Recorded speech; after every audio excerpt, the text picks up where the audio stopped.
अभिषेक आपके सामने उपस्थित हूँ। आज का टॉपिक सर्किल्स लेके, जो कि क्लास 9th के लिए है।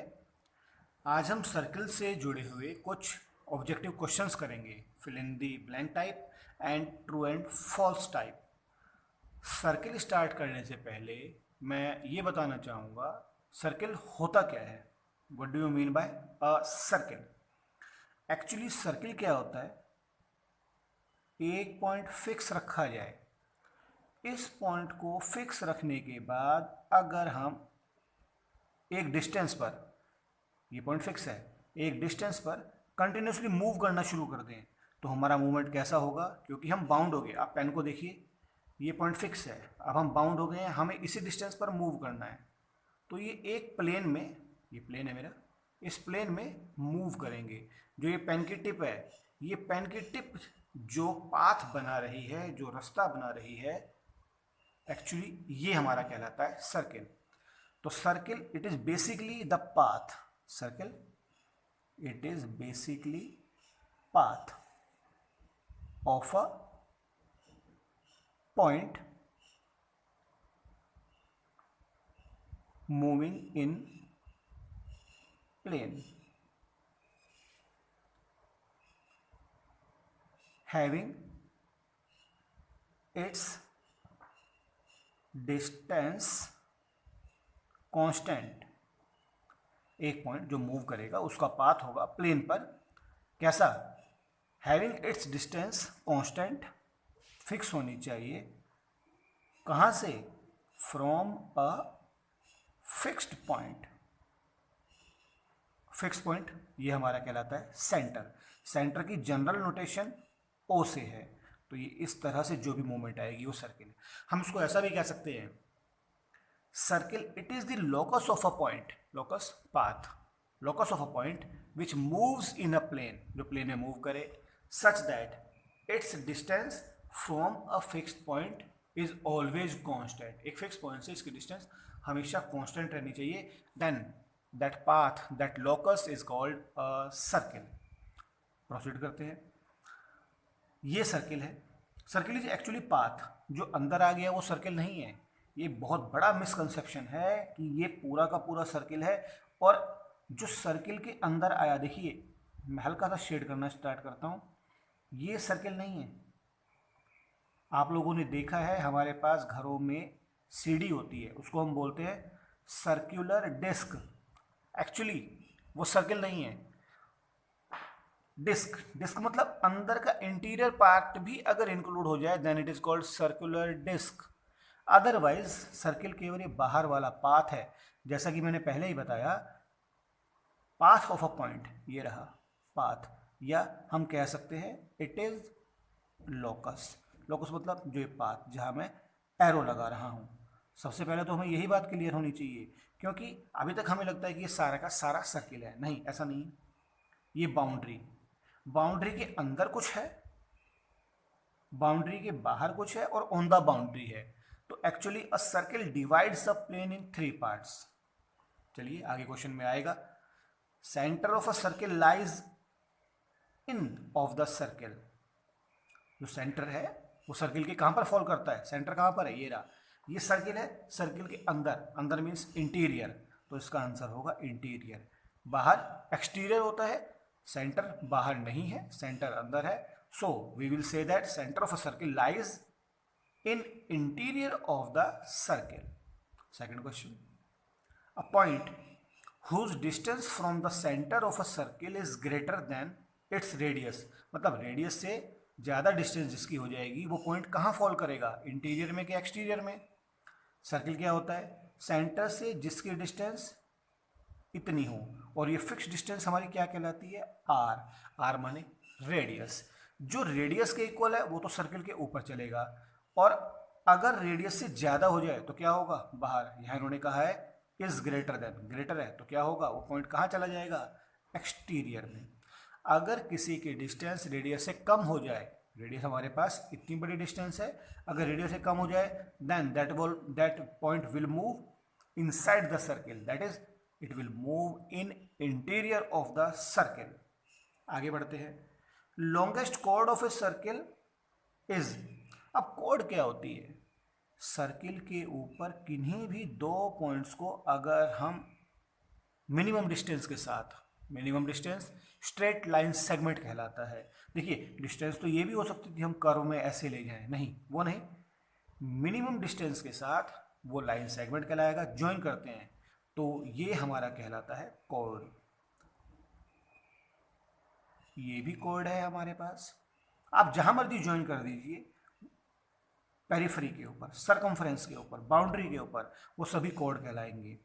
अब एक्चुअली एक ऐसी कोड जो सेंटर से पास करे वो लॉन्गेस्ट होगी, क्योंकि बाकी सभी रेडियस से कम होगी, सर्किल अंदर कर्व की तरह मुड़ रहा है तो ये डिस्टेंस कम होती चली जाएंगी यहाँ से लेके यहाँ तक। तो जो लार्जेस्ट डिस्टेंस है that will be called are diameter.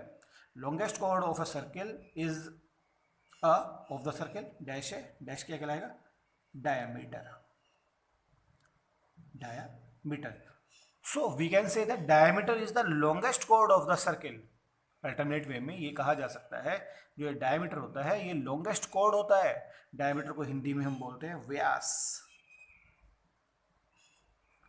और कोड को जीवा। आगे बढ़ते हैं।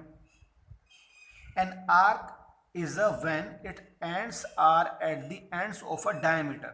वो आर्क क्या कहलाएगी? आर्क मतलब ये सर्कुलर पाथ। ये सर्कुलर पाथ क्या कहलाएगा? जब when its ends are ends of a diameter, जो डायमीटर के एंड हैं वही इस कोड के भी एंड हों तो ये आर्क क्या कहलाएगी? ये कहलाएगा सेमी सर्किल, क्योंकि सर्किल का आधा पार्ट इधर आ जाएगा आधा इधर आ जाएगा तो ये हमारा कहलाएगा semi circle. Segment of a circle is the region between an arc end of the circle. Segment, अब दो तरह की बातें हमारे सामने आएंगी, एक आएगा हमारे सामने सेगमेंट, एक आएगा सेक्टर। मैं दोनों ही यहाँ पर क्लियर करने की कोशिश करता हूँ। एक हमारे सामने आता है सेगमेंट और एक आएगा सेक्टर। देखिए क्या होता है, सर्किल की बाउंड्री तो जरूर रहेगी क्योंकि वही पेरिफेरी है। अब ये हमारे पास है सेंटर। अब अगर सेंटर से सर्किल के किन्हीं भी दो पॉइंट्स को ज्वाइन कर दिया जाए तो ये भी रेडियस है ये भी रेडियस है, आपके पास ये भी रेडियस है ये भी रेडियस है। तो जो रेडियस और सरकमफ्रेंस के बीच में, पाथ के बीच में, बाउंड्री के बीच में जो बनता है हम इसको बोलते हैं सेक्टर। ये हमारा सेक्टर है। सेक्टर कहाँ बनता है? Radius and circumference, circumference. अब सेगमेंट की बात आती है। सेगमेंट क्या होता है? सर्किल के ऊपर किन्हीं भी दो पॉइंट्स को ज्वाइन कर दे मिनिमम डिस्टेंस के साथ, क्या बोला था? Line segment. तो लाइन सेगमेंट और सरकमफ्रेंस के बीच में जो भी कुछ पार्ट आता है ये इंक्लूडिंग पार्ट, सर्किल के इंटीरियर वाला पार्ट, ये वाला पार्ट हमारा कहलाता है सेगमेंट। तो ये कहाँ होता है? Code, CHORD, code and circumference, circumference. ये क्लियर हुआ? इसके बाद segment of a circle is the region between an arc end of a circle. Arc और किसके बीच में बनने वाला सेगमेंट कहलाएगा? वो तो कोड है। ये वाला पार्ट क्लियर हुआ। कोड एंड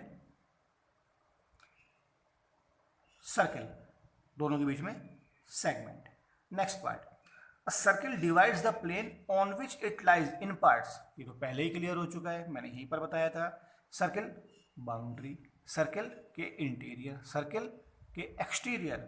तो it will divide a plane in 3 parts, interior, exterior and on the boundary. Next, line segment joining the center to any point on the circle is the radius of a circle। हाँ बिल्कुल true, क्योंकि अभी हमने पढ़ा है centre को circle के किसी भी पार्ट से ज्वाइन करने वाला जो मिनिमम डिस्टेंस होगी, ज्वाइन हम ऐसे जिगजैग भी कर सकते हैं, वो नहीं होता, लाइन सेगमेंट वर्ड यूज किया जाएगा, बार बार मिनिमम डिस्टेंस का ये मैक्सिमम वो थोड़ा कंफ्यूज करता है। लाइन सेगमेंट एंड कर जाता है, लाइन सेगमेंट हमेशा स्ट्रेट होता है। Line segment joining the center of a circle to boundary of a circle is called its radius. So it is true. A circle has only finite number of equal chords. Circle की कितनी ऐसी code हैं जिनकी length equal होती है, देखते हैं। मान लीजिए मैंने ये लेंथ फिक्स करी, अब यही वाली लेंथ थोड़ा सा यहाँ पर अगर मैंने टिल्ट कर दिया होता ऐसे, देखिए इक्वल लग रही है, ये लेंथ इक्वल। इसी तरीके से बहुत सारी लेंथ जो कि इक्वल हैं यहाँ पर आ सकती हैं। लेकिन आगे बढ़ते हैं। अ circle has only finite number of equal codes. जो इक्वल कोड है क्या वो फाइनाइट है? नहीं, अभी तो बहुत सारी ड्रॉ हो सकती हैं। So it is false. If a circle is divided into 3 equal arcs, each is a major arc. अगर एक सर्किल है, अगर हम उसको डिवाइड कर देते हैं, देखिए 3 इक्वल पार्ट्स में कुछ इस तरीके से, तो तीनों की तीनों आर्क की लेंथ आपस में इक्वल हो जाएगी, तो हर एक मेजर कहलाएगी। अगर मान लीजिए मैंने सर्किल को डिवाइड किया होता ऐसे, ये 2 पॉइंट से, एक ये वाली आर्क एक ये वाली आर्क, तो जो ये वाली आर्क है जो बड़ी है हम इसको बोलते हैं मेजर आर्क, और जो ये छोटी है हम इसको बोलते हैं, मैं थोड़ा दूर ले जाता हूँ ताकि फॉल्स से ये कंफ्यूजन ना हो, इसको बोलते हैं माइनर आर्क। छोटी है माइनर आर्क, बड़ी है मेजर आर्क। अब तीनों की तीनों आपस में इक्वल हैं, तो क्या तीनों की तीनों मेजर आर्क हैं? Yes, it is true. If a circle is divided into 3 equal arcs, each is a major arc. हाँ जी, बिल्कुल true. Next part, a chord of a circle which is twice as long as its radius. अब एक code ऐसी है जो radius की double है, कहाँ पॉसिबल है? लॉन्गेस्ट कोड जो थी हमारे पास वो डायमीटर थी, और वो क्या थी? रेडियस का डबल। ये भी रेडियस और ये भी रेडियस, दोनों रेडियस। दोबारा पढ़ते हैं। अ chord of a circle which is twice as long as its radius is the diameter of a circle. Yes, it is true. True. Sector is the region between chord and its corresponding arc. हाँ बिल्कुल, हमने पढ़ा था अभी। Sector, radius और circumference, यानी कि radius and circumference. Sector is the region between chord and it's corresponding arc. ये क्या था? chord और आर्क। देखिए कॉर्ड और आर्क, ये हमने पढ़ा था segment. So it is false. उम्मीद करता हूं आपको समझ में आया होगा। कमेंट बॉक्स में लिखकर जरूर बताएं कैसा लगा, समझ आया नहीं आया। किसी भी तरह के डाउट के लिए कमेंट करिए, आपको जवाब जरूर दिया जाएगा। Thank you.